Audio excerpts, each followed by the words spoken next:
No, do a hot tub stream. Hot tub stream. I didn't know that the hot tub girls was like a fad. They made a whole category. It used to be just chatting. They're all putting hot tubs in their living rooms and shit. Apparently the hot tub industry like blew up from this trend. I guarantee it did. Like hot tub companies were killing it. Crushing.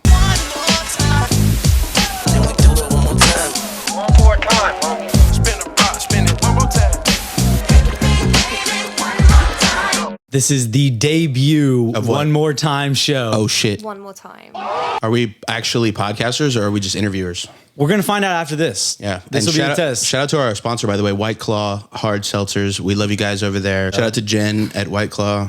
You've been a great contact. Does Jen sound like someone who works at White Claw? I think so. Basically, this is where you and I are going to talk about like what's happened in the last week, get into maybe some things we saw on the internet, shit we heard, stuff we experienced in our own lives. Like this is what we're going to do. This is it. This is it. So Drake and 21 Savage just dropped an album. Her Loss. Her Loss. How are you feeling about it? First of all, do you think that it, because there's like a debate going on, did Drake mean to do the three-peat with the titles where he went Certified Lover Boy, Honestly Nevermind, Her Loss? Is that on purpose? I could see Drake's a pretty smart guy. He could have done that on purpose. For me, when I heard that like conspiracy theory, I basically thought of like, you know, when you're in like elementary school or middle school and you have to do like poetry or like book reports or whatever. Sure. And they really draw these like deep like connections of like, well, the author probably meant this shit. And like, do you think the author really meant some like really deep and trippy shit? I know some of it is definitely just in our heads, but that's kind of the cool thing about writing too. It's like even songwriting, you know, you can write something one way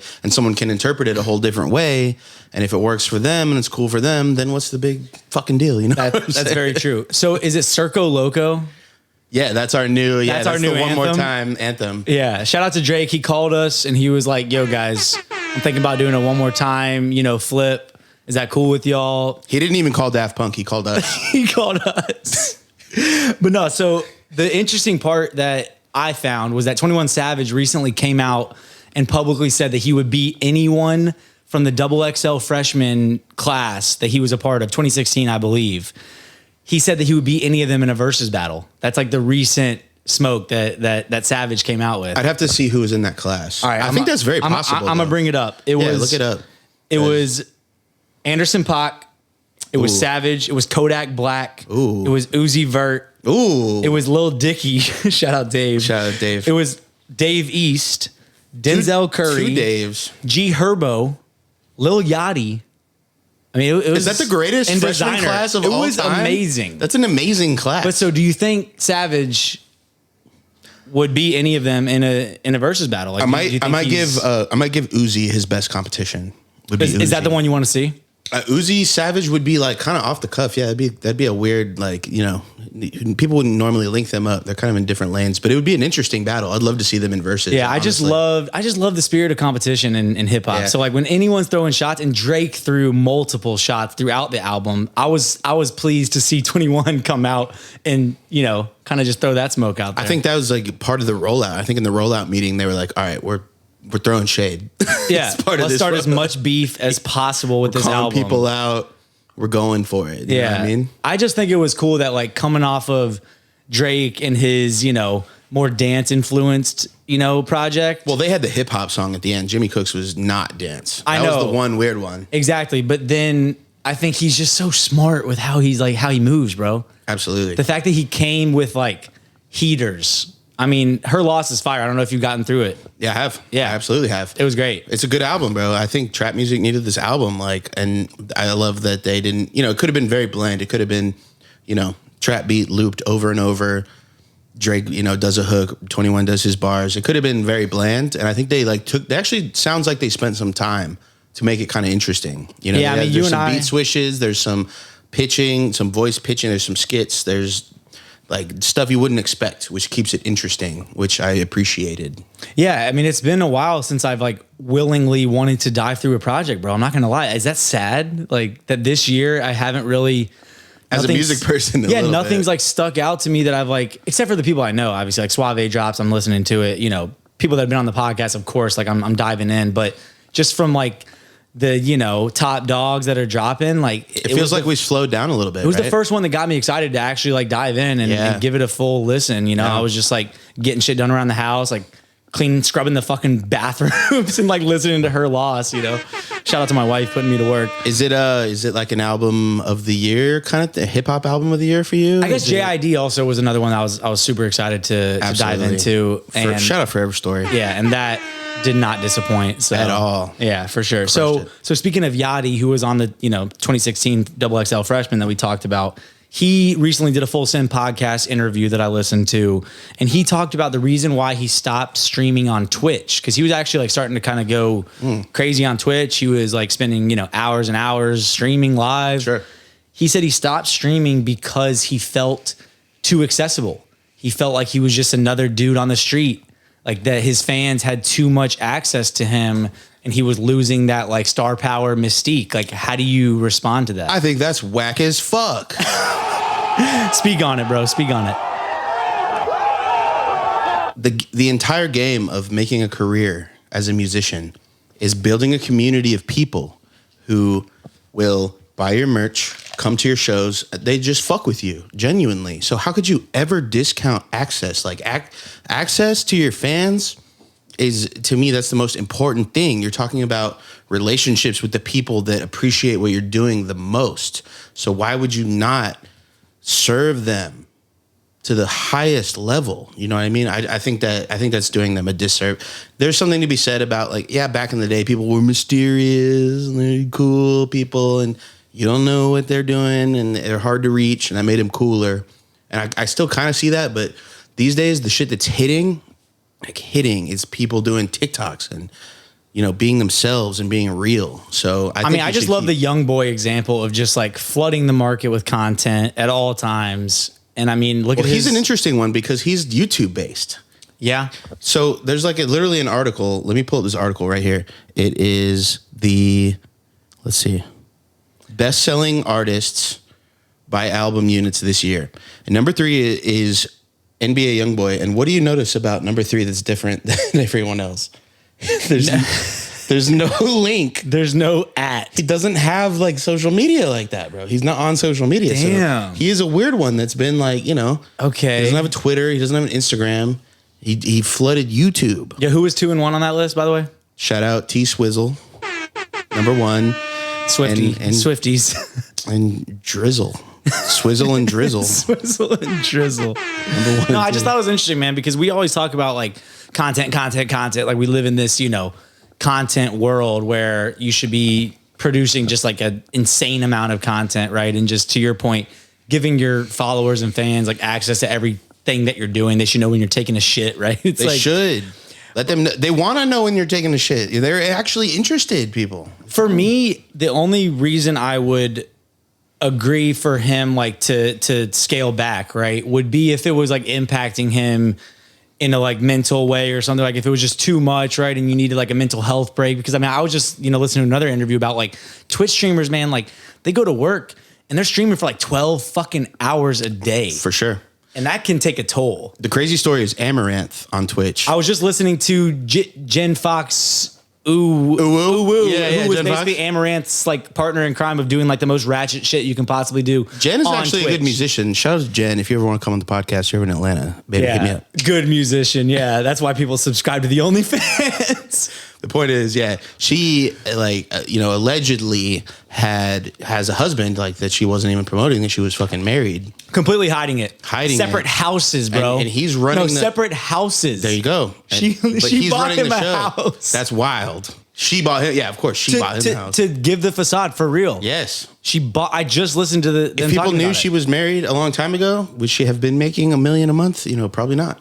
Do people care that much? Like they think they actually have the chance? Like that's what they're clinging to? Yes, the facade sells. I don't know that like yes, bro. I don't know that 1,000 that's being sold to me is because that they're single or something. I don't know. It's that 0.0001% chance. Like, that could be my girl. Wow. It's sad, but it's real life. I'm telling you, that's how it is.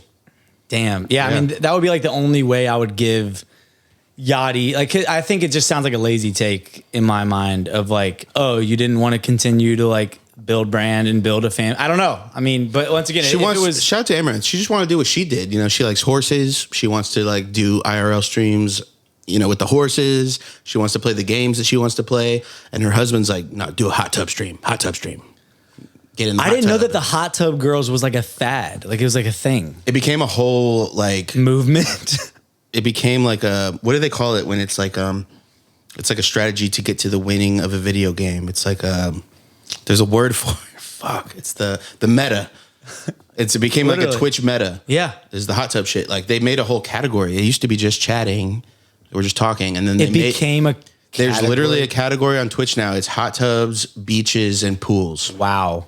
It became a whole thing. Yeah, Amouranth started that. Because I heard that like if you're in a bikini or something and you're not near a body of water, be it a hot tub, a beach, or a pool, you get banned. Somehow the water makes it okay. It's wild to me. I don't understand it. I was blown away when I heard that. I was like, wait.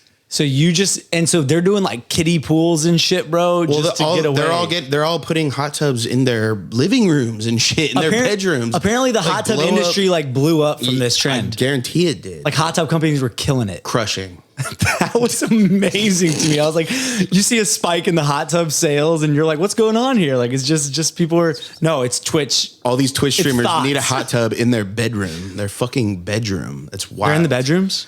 Literally, the hot tubs are there, or like living rooms where they're indoor hot tubs. Just in random anywhere they can fit it. Just plastic fucking tubs. Wow, it's wild, man. Shout out Twitch though. Twitch is an underrated platform for sure. Get on Twitch if you play games. And did you see that 21 Savage is actually getting on Twitch? How do you feel about that?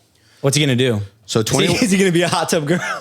So 21 Savage hit up Cenat, who's incredible, unbelievable, like super funniest motherfucker Twitch streamer. He's great and YouTuber. He called him and 21's basically like, yo, bro, I'm trying to turn my Twitch up. You know what I'm saying? I'm trying to do a collab with you. And he was like, yeah, I play 2K. And Kai was like, I'll smoke you in 2K right now. And 21 was like, put 10 bands on it. And Kai started stuttering. 10 bands. He has 10 bands. He's capping. He could totally. That was not even a thing. They settled on like 1,000.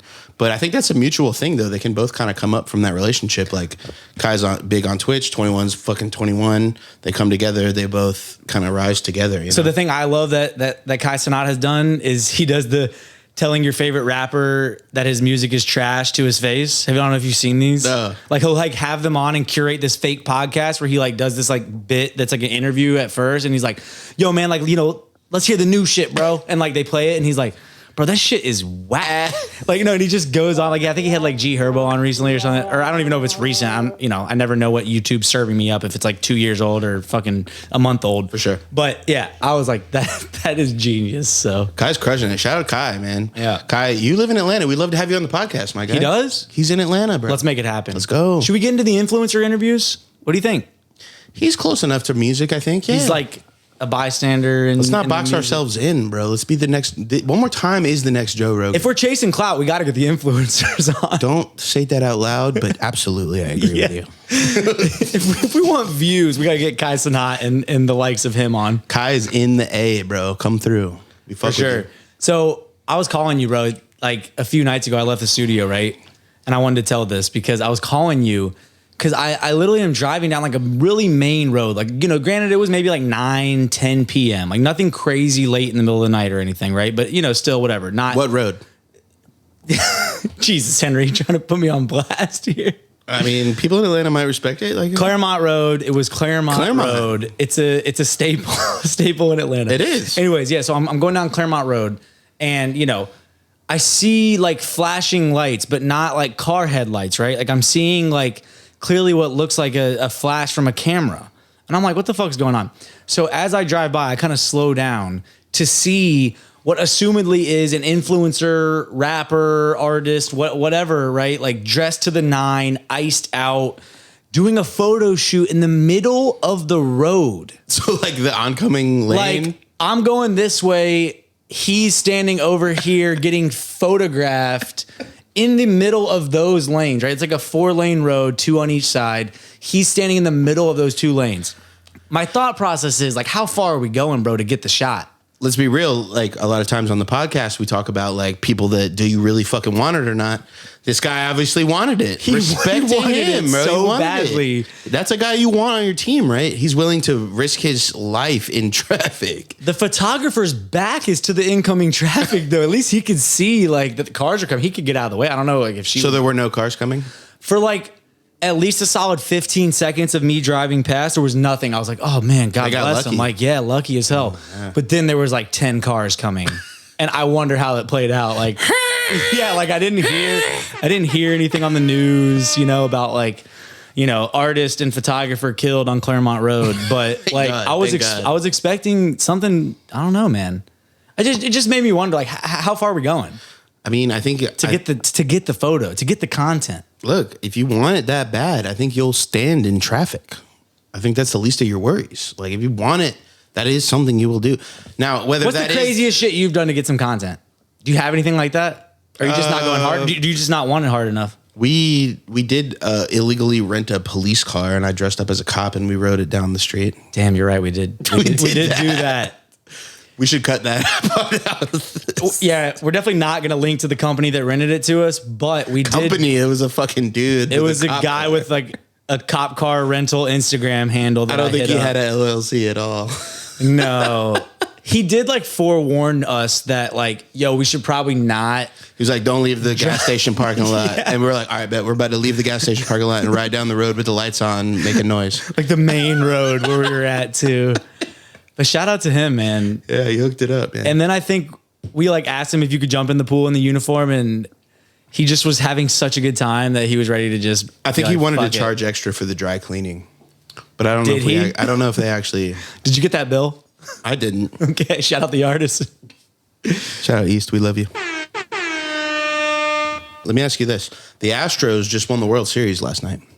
Had no idea. Of course you didn't. So first of all, it's a good thing because every time a Philadelphia baseball team wins the World Series, it happened 3 times. Every time they're like cursed, right? Every time it happens, the economy it goes into an insane recession. There's no way that's true. It's literally because it's only facts. 3 times. Yeah. So the 19. Are you drawing that parallel for real? It's actual facts. 1929. It was they were the Philadelphia Athletics. They won. Then the Great Recession happened. Wow. 1980s or whatever. There was a huge breakdown. They won. Huge financial depression, recession, awful. This is like Reaganomics era. And then 2000. Yeah. And then 2008. Financial crisis. Wow. They won that year. So because the Phillies lost, I think we are safe. It's safe to say we're good. There's no recession coming.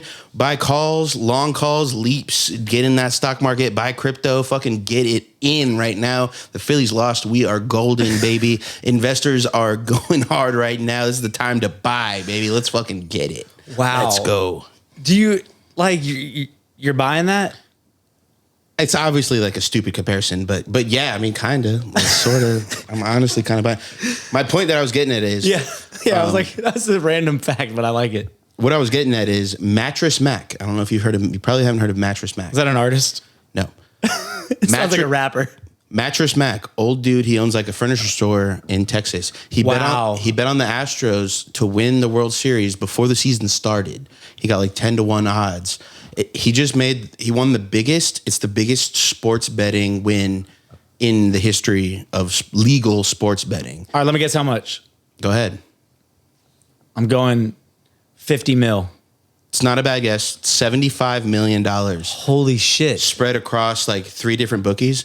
But what he did was at his furniture store, he said that he hedged his bet, right? This is genius as a businessman. You're going to love this. He said, if you spend $3,000 or more at my furniture store and I lose the bet, or if you spend $3,000 at my furniture store and I win the bet, you get refunded.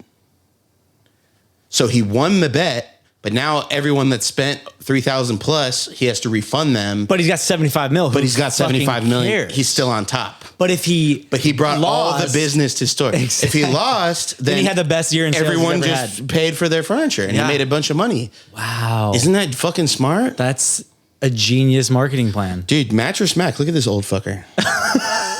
Dude, he's smart as hell. He looks like a Mattress Mac. He is Mattress Mac, dude. Biggest legal sports betting win of all time. I didn't know like furniture store owners were having like, you know, fire nicknames like that. Like You got to make bets. You got to have come up with crazy schemes to be Mattress Mac.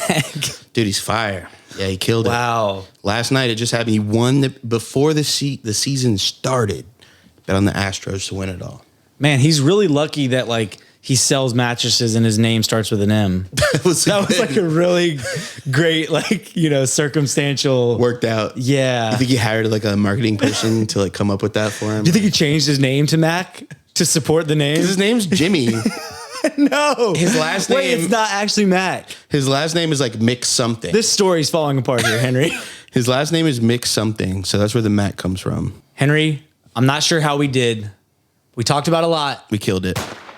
Hopefully people fuck with this. If y'all fuck with it, like, comment, subscribe. You know that jazz. We're going to be doing this probably regardless of if you fucked with it. So you might as well just jump on board. Yeah, fuck you anyway. Because we're sponsored by White Claw. Shout out to White Claw. Jen is our contact over there. We love you, Jen. Keep sending us pineapple White Claws. We love them. I think Jen is actually just the clerk at the liquor store that Henry buys White Claw at. And on that note, we'll see you guys next week. Peace. Pop that shit like one more time. They pop that one more time. Pop that shit like one more time. They pop that one more time. Hop up in that foreign skirt, no. All the homie, this shit tripping, no. Middle finger to the law.